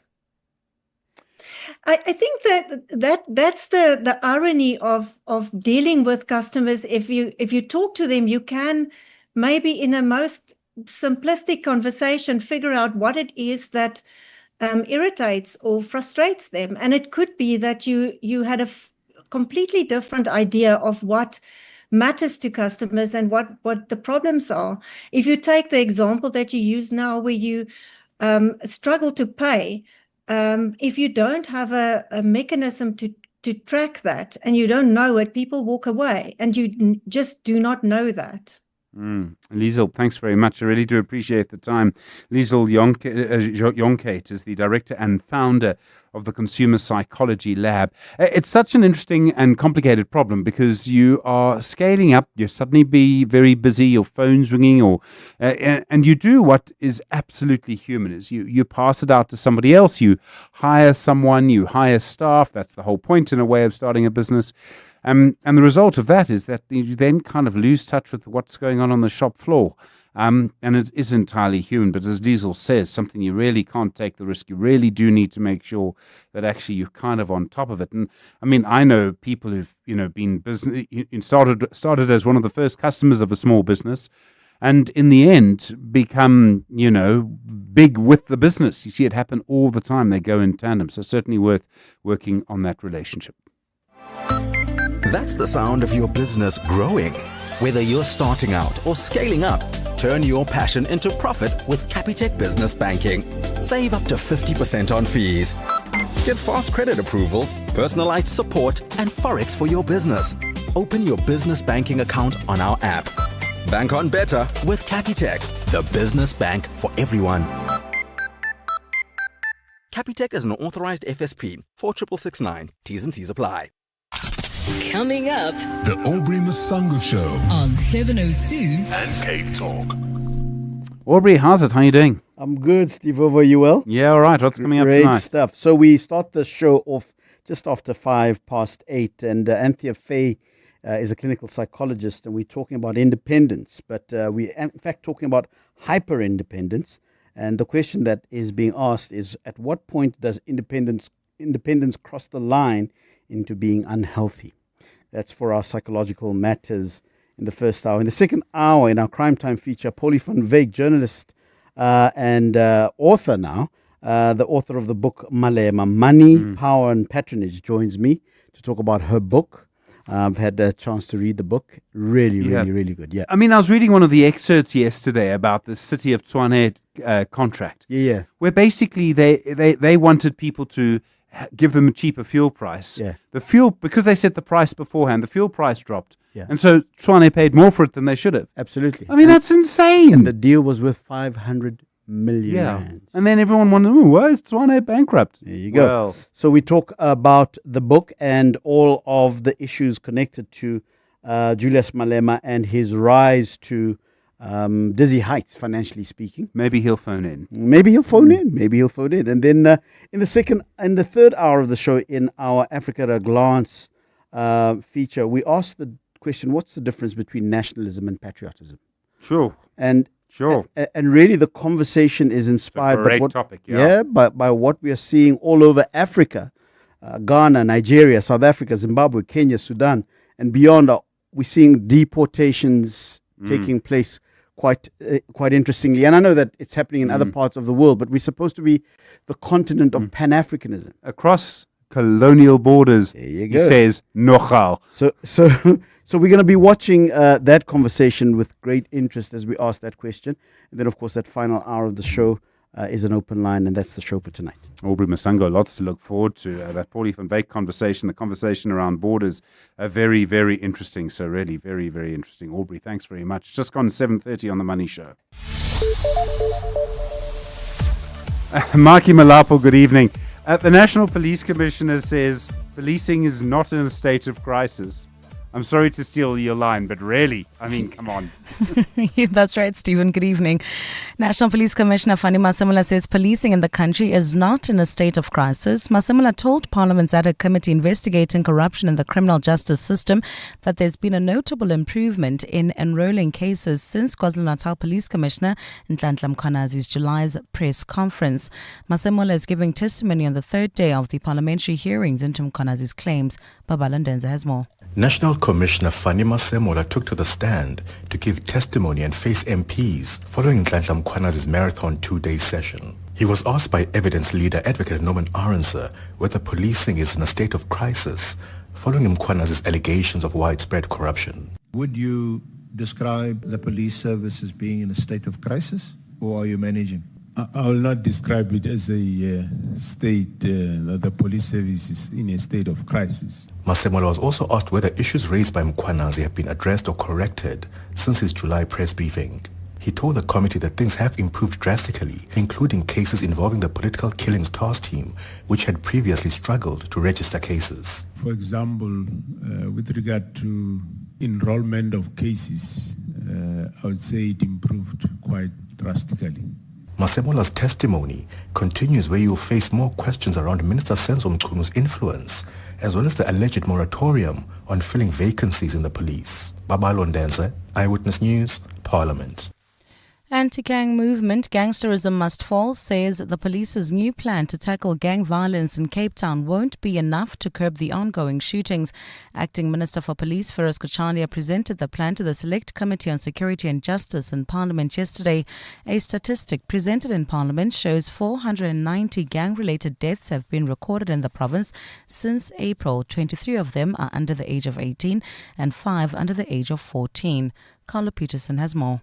Gangsterism Must Fall convener Roscoe Jacob says the SAPS's new plan to tackle gang violence in Cape Town is nothing new.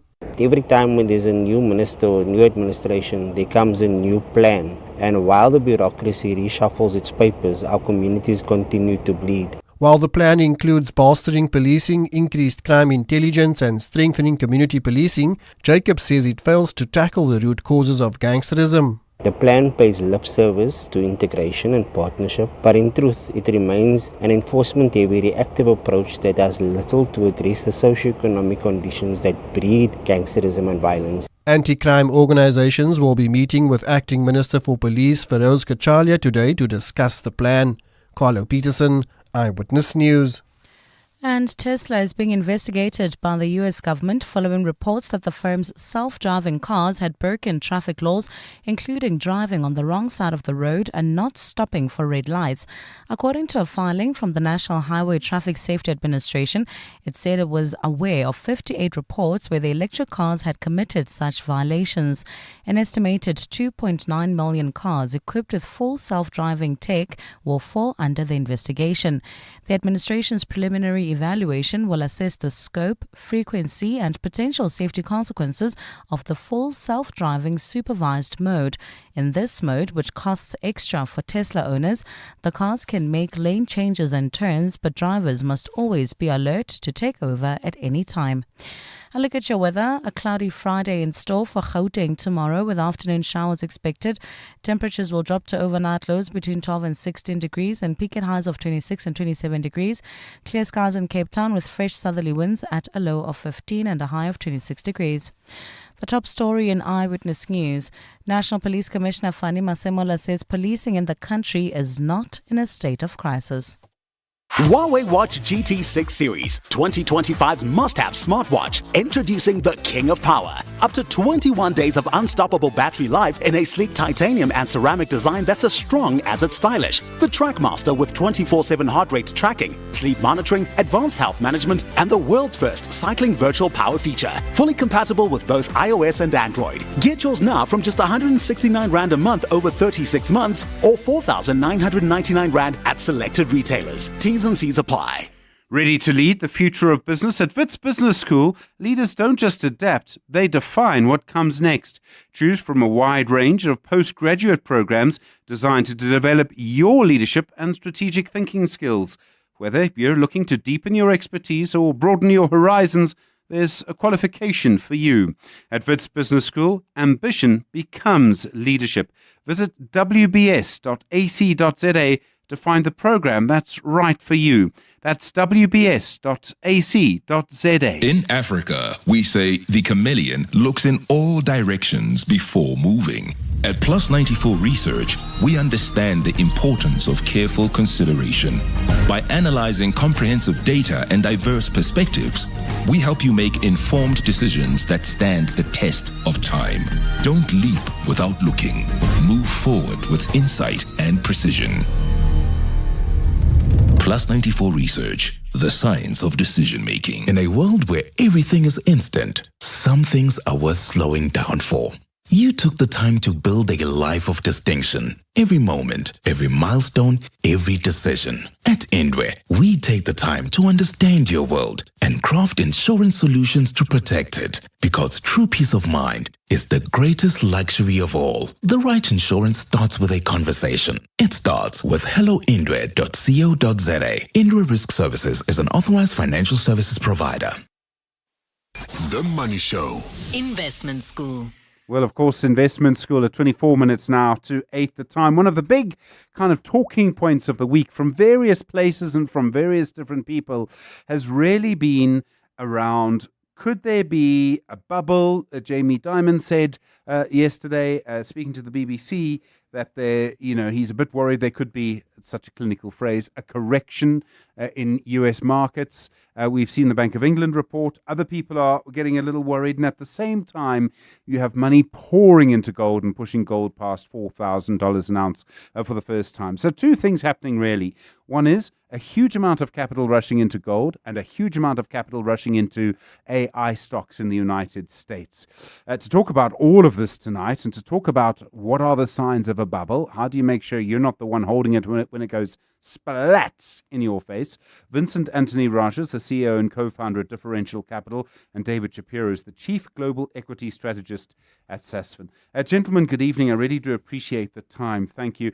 I'm going to start with what we know about bubbles. I realize at some point someone is going to mention the word tulips in this conversation. But in terms of what is a bubble and when do we know where we are? I'll ask both of you if I may. But David Shapiro, let me start with you. How would you define a bubble? It's very difficult, but you know it when you see it. And strangely enough, I feel there's more a bubble in the gold market than there is in artificial intelligence in the US stock market. And the reason I think is that AI is more a technology which is a once in a generation issue, whereas gold at the moment is becoming much more of a FOMO deal. I don't need it, but I want it. I've got to have it. And we get to the psychology of the investor at the moment. I don't think that things are all that bad in the US as people are making out in terms of the diversity deal. But the fact that gold is going up like it is, and Stephen, you only have to look at some of the charts. And believe me, I'm not a technical analyst. I don't draw charts and kind of measure gains and losses. I love to look at charts to see the direction. But when you start to see this absolute blow off in gold and gold shares, that does make you worry a bit. So from my point of view, I'm a bit concerned about gold. But just one other point that I must make. The fact that markets are going up and gold's going up is actually quite a positive sign, and the US dollar is not falling in a heap. It's given up about 10%, but there isn't any kind of panic. So overall, it's not all that bad. Vincent, how would you define a bubble? I mean, we're talking about something that can cost people a lot of value. Yeah, I think for me, a bubble, or signs of a bubble start to emerge when there's massive amounts of potentially unjustified optimism into any asset, and where you start to really stretch the optimism. So I think our risks of a bubble higher than they were probably 18 months ago? I'd say yes, the risks are higher. But like David said, I mean, before I jump into that, I think there are things that are positive out there that are kind of propping up the story. So, back to the definition of a bubble, I think it's when there's unjustified amounts of optimism starting to creep into valuations. So that would include gold or AI, but it can happen with both. Yeah, and it could happen with other stocks too. So, I think looking at both, there's solid arguments in favor of the valuations. Let's look at the AI stocks right now. They're actually producing the numbers. There's no doubt about it. The revenues are growing.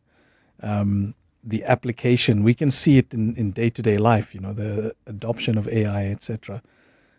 Obviously, the use case and productivity is starting to come through as well into other areas of the economy that will probably pay the kind of subscription fees that the AI companies are hoping they'd get. So there's definitely evidence of that. And so that's on the positive side. On the negative side, what does concern me a little bit about the AI phenomenon right now is sort of this closed and probably unhealthy loop between the companies that are getting the huge valuations. So if you take someone like NVIDIA, which is starting to invest into some of the companies that it vertically integrates with, i.e. the data centers and cloud, providers themselves. So it's getting these massive revenues. It's investing in these companies that buy the chips from them. And there's this slightly circular economy starting to emerge in the AI world, which is something you have to watch. You have to watch. It does concern me a little bit. It's the one element of, let's call it the fundamentals, that reminds me a little bit of, the .com type bubble.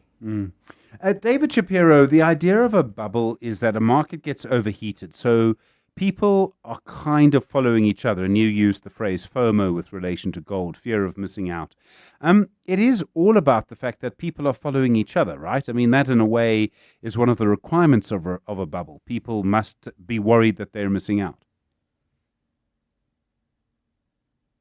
Yes. In fact, it's the psychology of the market. Not necessarily at the institutional level, but at this moment it is affecting the institutions, because many of the funds that never went into gold feel compelled to now buy gold, because pressure will be put on them by their investors. You haven't got gold. Why haven't you got gold? Gold's been performing so well. So you're almost forced to take some kind of a stand.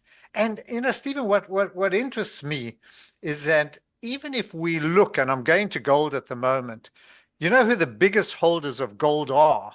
Is the United States, and we can go back to the gold standard. We can go back to Bretton Woods, and then on to the 1970s when Nixon took the US off the gold standard. But they've still got masses of amounts of gold, and in fact, they still value it at $42.22 an ounce, which was the official price.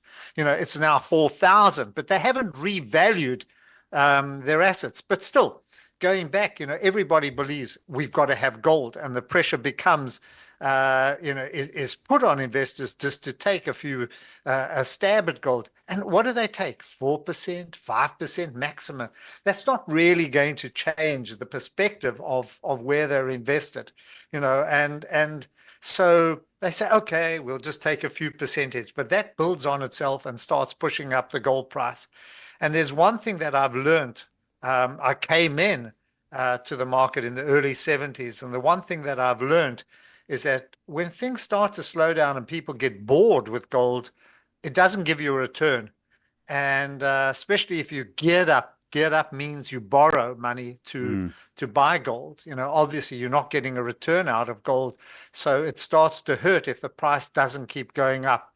And that's when you get the big unwind. And believe me, having tracked gold for so many years, when it falls, it falls. You'll probably see the same thing now in platinum and maybe even silver, which has gone up a huge amount, dragged up by the performance of gold. So that's the big worry when you go into assets that don't give you anything, or that don't have a balance sheet in which you can actually analyze the performance. Vincent told you exactly about AI stocks. They're still doing something. They've got a revenue stream. Gold, platinum, silver doesn't have any kind of revenue stream. Vincent, gold, as I understand it, the main reason gold is where it is. They're short-term reasons, but the long-term reason is central bank buying. And so that must be something that is a fundamental shift. Yeah, I think that's that. But I think the other one is that, the weaponization of the dollar by the US. That's an important one. And that's the reason driving the central banks. The other component is for, most of my life as an investor, the US Treasury has been the risk-free asset. Can you honestly look at it now and say it's the case? I would say no. So in the absence of a risk-free asset, you've got something like gold that's come in again for central banks as an alternative. The one thing that I'd caution on the positive side of gold is, I would agree with David, when you start to see massive amounts of institutional investment being forced into gold, you can see it in the ETF market. Right now, that participation is actually quite low. So the scary thing is, when the real panic sets into the institutional investors that actually haven't got the exposure, and this grinds up, then you can see a real squeeze. So I think gold might actually have one leg up left in it. It's my favorite thing when investors disagree. It's the whole reason the show exists. It's the market, yeah. It's the whole reason the show exists. Can we talk a little bit about safe havens and growth assets? So you're in a situation where you want to grow your money, you want to save your money as well, you want to make sure you don't lose it. And so on the one side, you've got money going into a safe haven, and on the other side, you've got money going into AI, which is not really speculative, I suppose, but you do need to strike that balance. David, from what you say, you would just get rid of all your gold, or would you keep some of it to try and strike that balance? I come back to what is a safe haven. Yeah. If you're going to be a safe haven, then be a safe haven. If you're going to cross the ocean, then don't cross it in a dinghy. Get a steamliner or what do you call it? A steamliner, and cross in comfort. What I'm trying to say is that if you're going to put 5% into gold as a safe haven, That's not a safe haven. You're taking a 5% insurance policy. And that's where I criticize the so-called safe haven deal. You know, it's what does that happen? Because if the rest of the market comes down, the 5% safe haven isn't really a safe haven. So if you really fear markets, then you've got to get out of markets. You know, just get out. If you feel that AI is going to fall in a heap, well, then get out of everything and put it into cash or something else like that.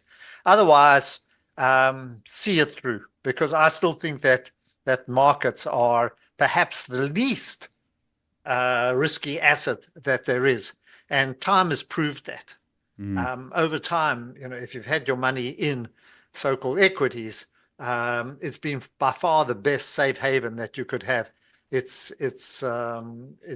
much more bulletproof than any of the other assets around. Whether it's, I know gold people are going to come at me, but you know, gold is a once in a decade type or once in a 15-year type experience.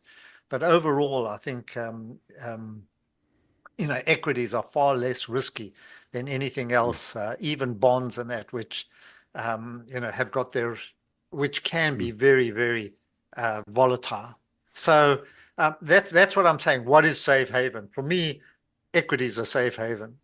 Controversial, but yeah. Sure. Vincent, I'm not sure if you're nodding or shaking your head. I can't tell from what David is saying. So I actually, I'm actually a bit worried because I agree with David on the equity side. Can't have that. Yeah. So it's you know, particularly right now, there are warning signs, as I mentioned, but you know, let's just take a look at the South African market. I've seen lots of commentary that, you know, the market's only gold and platinum and blah, blah, blah, that's driven up the JSE. But you'll always look at the second derivative. What happens when platinum companies start printing a lot more money? That impact comes through to our economy in two forms. One, the direct, you know, the revenue. Two, our tax revenues as a country improve.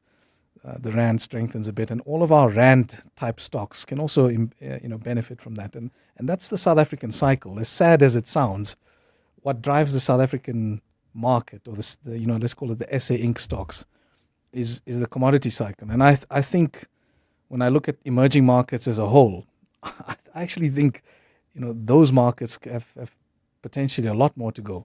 So I'm quite positive on equity markets, and I'm not negative on the AI, you know, US type markets too.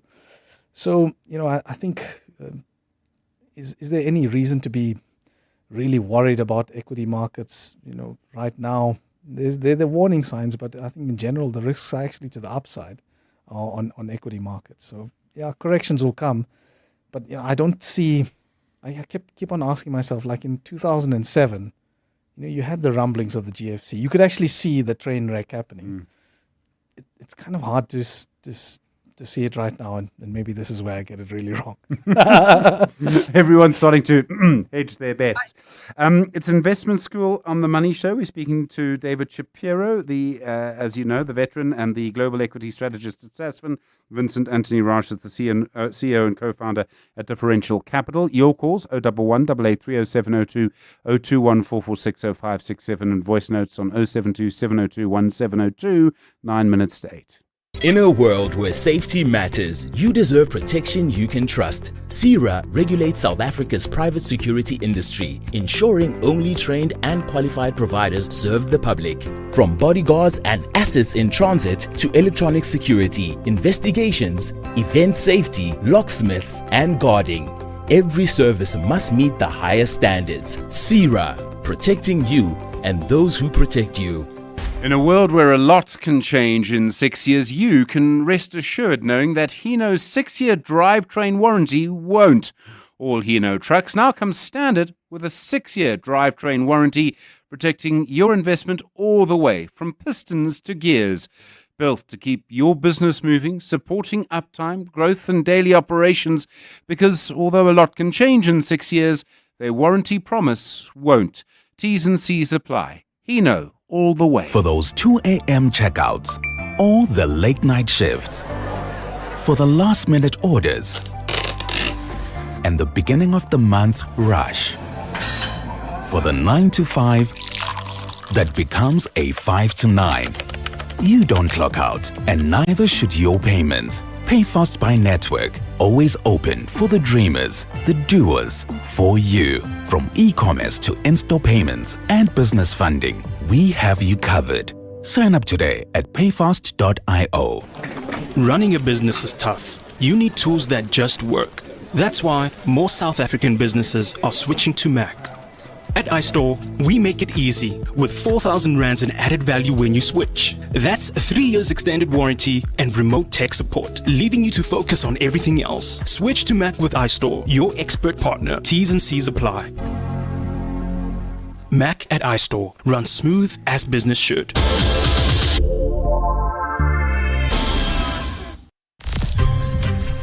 The Money Show with Stephen Grootes is brought to you by Absa Corporate and Investment Banking. Absa is a proud lead sponsor of B20 South Africa 2025. The Money Show. Investment School. Vincent Anthony Rochas, the CEO and co-founder of Differential Capital. David Shapiro is the Chief Global Equity Strategist at Sasfin. 7 minutes to 7. We're talking about how you manage the sort of AI boom versus the safe haven of gold. David, the fact that we are in South Africa and we're going through all of this, does this change the decisions we make in any way, which I suppose is really a question around our inflation and the rand in relation to a very high gold price and then American stock markets on this massive run? One of the problems with South Africa is that despite the fact that gold is where it is, I don't even think we're in the top 5 gold producers of the world anymore. We only produce about 100 tons compared with about 1,000 that we used to do at our prime. But nevertheless, platinum is starting to move as well, and I'm hoping that we're going to get the benefit. Vincent was, very clear. When the money starts to come, it is going to give our economy a boost. But at the moment, we're still a very low growth economy without money being put in, and that's where we're vulnerable, not to a bubble bursting or not, just to falling behind the rest of the world. So I think we've got to review our whole industrial policy, our whole investment policies. I'm talking from a government point of view, but I think here it is. It's coming around again. Let's hope that this time, with commodity prices set to go up, that we take advantage of it. Copper price also starting to move up. And where I'm with Vincent, I think we're going into a very positive growth cycle. Rates will start to come down in the United States, which is just going to give the global economy a boost. But we missed out on the previous gold, on the previous commodity boom. I hope we just take advantage of this one. But and if that happens, believe me, there's some very cheap stocks on the JSE. I'm talking about the retailers. I'm talking about the banks, some of our producers as well. So there is opportunity, but I think we need some love and growth. Vincent, the fact that we're in South Africa, the fact that we do have a currency that can be quite volatile, it's doing quite nicely at the moment, but can be quite volatile. Does that change the decisions that we need to make? And I do mean as investors. Yeah, look, as investors, I think we're quite fortunate in that we've just even our local exchange gives us substantial ability to hedge a lot of that volatility out on our currency, be it directly or indirectly via inflation. And like David said, I think my view is I'm probably a bit more bullish. I think the second order effects are going to come through. The deficit in platinum is material. If you take just a step back and look at the data that's coming out of China, almost 50% of every new vehicle sold is either a BEV or plug-in hybrid. Plug-in hybrids require a large amount of platinum compared to normal cars, and that's because the engines run at lower temperatures. So in order to reduce the emissions, you need a high PGM loading. As it stands, the market is in deficit, and like David, I think lower rates globally is going to just nudge up the demand for vehicles. And if you look at the impacts directly on South Africa, aside from the platinum price, if I look at what some of the producers are planning to do, the other day, Teresa, one of the smaller miners, announced a massive potential capex investment in a tiny town called nearby Brits, actually, Marikana is where they want to invest. That's where I'm from, and I can tell you, it's going to come through that economy. So that's just platinum. I think if we take a step back and look at the dynamics for the coal market, energy, copper, manganese, I think South Africa is in a good place. And like David, I'm a bit more positive. I think we will take advantage of it. I think there's structural reasons why it'll feed through a lot better this time around than in previous cycles. David, we've just got 30 seconds left. So for you, you're not nearly as worried as some people were during the start of the global financial crisis, the dot-com boom. The situation now is very different, and sell gold. I think we can't relate this to the dot-com bubble, nor can we relate it to the financial crisis that we saw in 07, 08. Yeah. There, the signs were completely different. The signs for me are very positive. And gold will continue a little bit, but I think just be very wary of investing in just metals. So I prefer to go, as I've mentioned, for direct equities, companies that actually produce and do things. But I'm positive for 2026. I think markets are still going to rock. David Shapiro, thank you very much indeed. Chief Global Equity Strategist at Sasfin. You know his voice well, of course. Vincent Anthony Raja, the CEO and co-founder of Differential Capital. Really appreciate you coming in and the time that you spent with us tonight. The Money Show with Stephen Grootes is brought to you by Absa Corporate and Investment Banking. Absa is a proud lead sponsor of B20 South Africa 2025. Well, U.S. markets not listening to Investment School tonight. They're all down. The Dow Jones is down 0.5%. The Nasdaq down 0.55%. The S&P 500 down 0.5% as well. Okay, so we will be watching the markets very, very closely, watching the situation regarding mining and, of course, the gold price over the next few hours. And then Aubrey, of course, is next with you. And there'll be plenty to come on this radio station through the evening and into tomorrow as well. Thanks for being with us on The Money Show this Thursday evening. Good evening. It's 8 o'clock. This is EWN. Good evening. I'm Maki Malapo. We begin in the Eastern Cape, where the Eastern Cape High Court has barred students at the University of Fort Hare from being evicted from the Alice campus following a rocky protest. Students were initially given until 5 p.m. by university management to clear out their residences. This followed a clash between frustrated students and police over unresolved governance issues and poor living conditions. Nogukanya Mtambo is there. At exactly 5 p.m., at least 6 policing